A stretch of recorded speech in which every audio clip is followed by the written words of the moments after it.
This is episode 109 of Family Life Mornings. We're a morning radio show hosted by Steve, Terese, and Randy on Family Life, a network of stations across New York and Pennsylvania. Our podcast is a weekly look at the moments you might have missed and maybe some new things you've learned. I didn't know fish had long ears. Thanks for tuning in to Family Life Mornings. We're giving away free smiles, and we've got one that's just your size. Talking about the Olympics, and what's exciting to me about them is watching how world records fall, and they usually do during the Olympics. It's pretty heady stuff if you set a world record, even if it's a state record, which is what happened for a 13-year-old. He is R.J. Audrain IV. He caught a 5-ounce long-ear sunfish.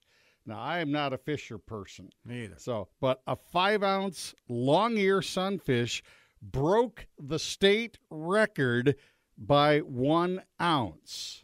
And there's something else. He caught the fish on the 1-year anniversary of when the old record was set. So exactly 1 year later. But there's something else. RJ broke the record that was held by his dad. And there's something else. Oh, my.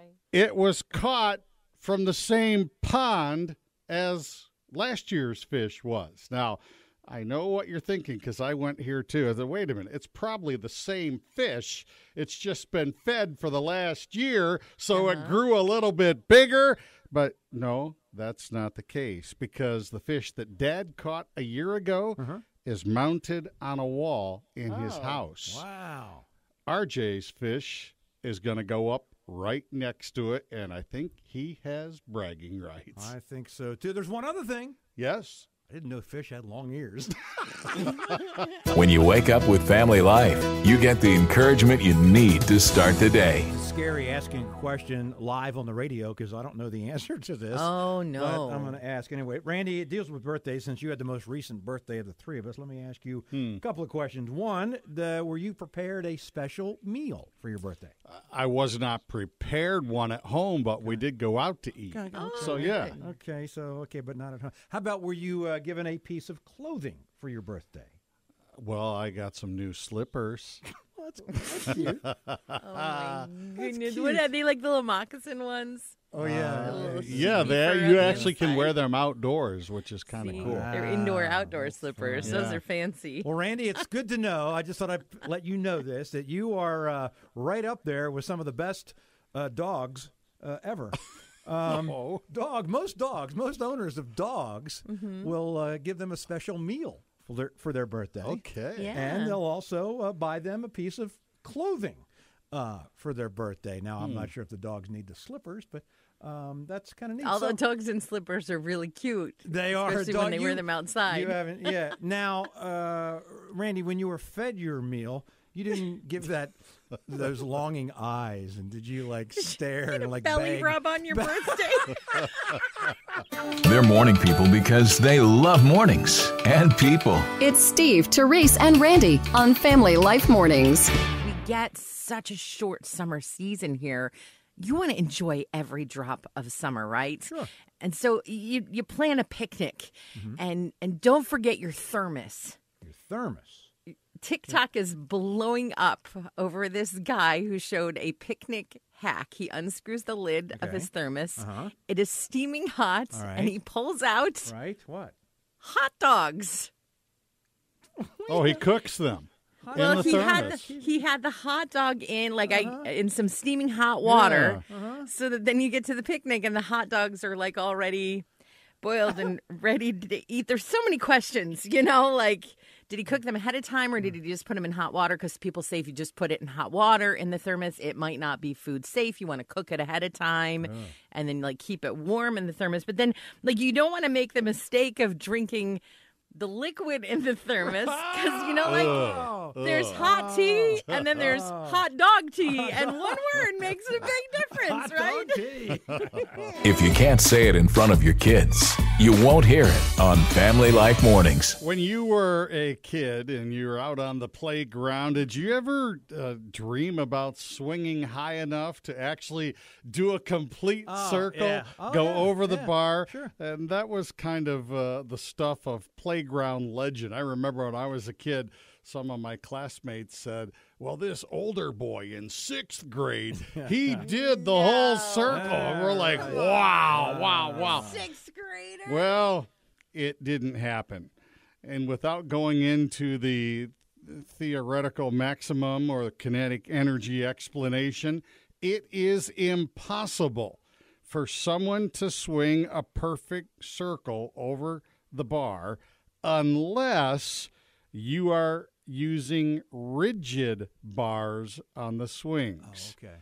That's why schools have chains, because a chain swing will not allow that to happen. It could never happen because of how kinetic energy works. So making that complete circle on the swing set, well, it's still just stuff of legend. Oh, man. I wondered about that. I really did. I always go back and forth on whether or not. Back and forth. Oh, back and forth. Back and forth. You're waking up with the show that keeps it clean for you and your kids. Family Life Mornings. Some people watch the Olympics as much as they can. They're really into it. Some don't watch it at all. And then there's some in the middle that are just kind of a little bit interested, casually interested. And for those, just in case you're not paying a lot of attention, let me explain something. If you're looking at the medals, you're wondering how the medals are doing. United States, very well. They have the most. Japan and China doing very well. And then all of a sudden, if you're just glancing at your TV screen or maybe see something printed, you notice that the city of Rochester is doing very well as well, because you see ROC. ROC, and you're like, wow, Rochester doing very, very well in this year's Olympics. And that's just on the outside. No, ROC is Russian Olympic Committee. Now you're wondering, have I seen that before?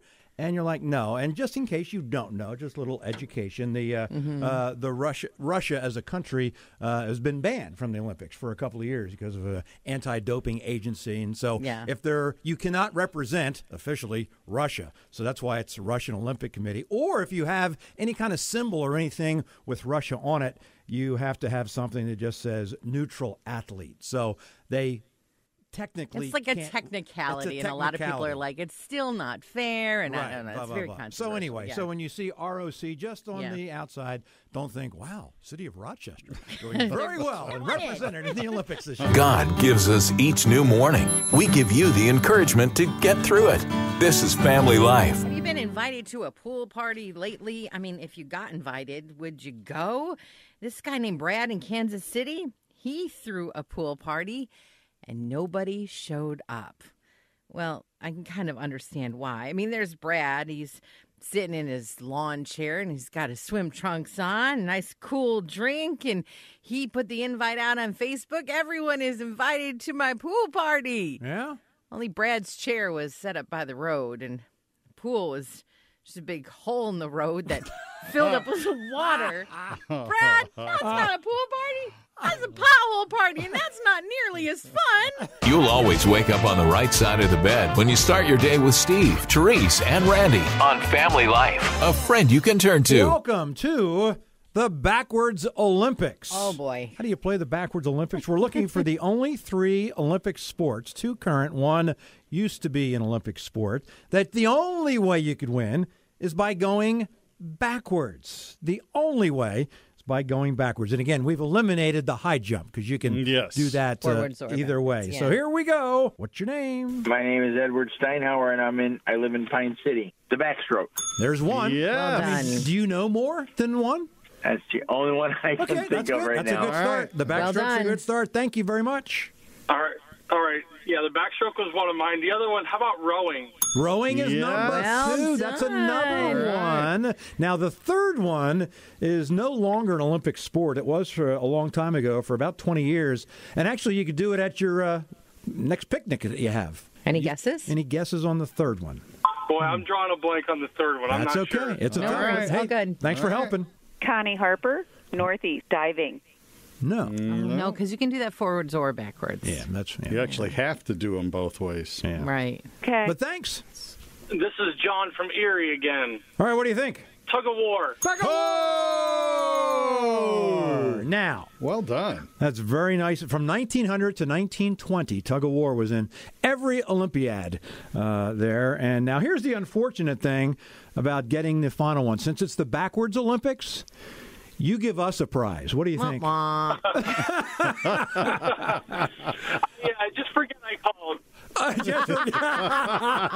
This is Family Life, a friend you can turn to. Oh, trying to squeak a little more fun into summer. And so maybe that means a road trip for you and your family.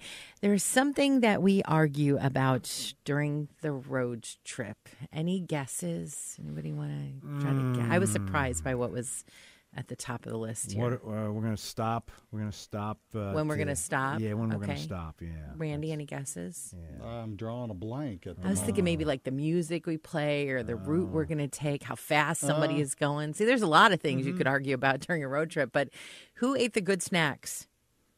That's the top one, huh? Wow. You ate the whatever it is. Now, for me, it would be peach rings. So that's why you got to keep your own secret stash. That's why you have the little pocket in the side of the door. Wait a minute, peach rings? It's a gummy snack, and I'm telling you, I'm looking online right now. You can get a 4-pound bag for $22, and it has a 4-star rating. So I am not the only person who likes these peach rings. Brandon, do you like peach rings? You ever heard of them? I have heard of them. I've tried them. They're actually pretty good. Okay. Boom, right there. Your kids have been to vacation Bible school before, and okay, they've had fun, but are you really sure they're getting the full biblical experience? Introducing Bible Times, spelled with a Z, 'cause Zacchaeus. Drop off your kids at the pearly gates, where our biblically attired volunteers will help your offspring find their groups. Okay, kids, who can say shibboleth? Learn a trade during craft time by threshing grain, building a wall around your city, or maybe beating pruning hooks into spears. By then, everyone might be getting a little hungry, so our specially trained ravens are bringing on the snacks. Locusts and honey, bitter herbs, and stew you'll need to sell your birthright for. All transactions are legally binding. Don't see anything on the menu that your child will like? Not to worry, fasting is biblical. No fear! Next, it's time to follow the appointed leaders to songs and dancing with the lute and the timbre. Get down to the hip beats of the choir master as we lament the injustice against the righteous. Woo! Strike down the oppressor! And right before we go home, it's game time. We're talking classics like Hiding from Saul, Flee Temptation, and my personal favorite, Clear the Temple. It's a VBS that your kids will be talking about for years to come. Bible Times. Spelled with a Z because Zacchaeus. Well, there's a lot of things you need to get for back to school, crayons and notebooks and pencils. And if your kids are older, like a laptop and a backpack. But there's one school supply that you should maybe, not get. They're new this year. They're scented glue sticks. Wow. Ooh. And they come in some delicious varieties like blueberry muffin and watermelon and sugar cookie. A teacher friend of mine posted about these. Please do not buy them. Do you know what happens? They start licking them, right? Well, not even that. But, she's like first grade class. It's going to be like nom, nom, nom. The whole glue stick is gone. And I'm going to tell you something straight up. It might smell like a blueberry muffin, but a blueberry muffin is not as delicious as you think it's going to be. Steve, Terese, and Randy. Because you can never have enough friends. We're Family Life, a friend you can turn to.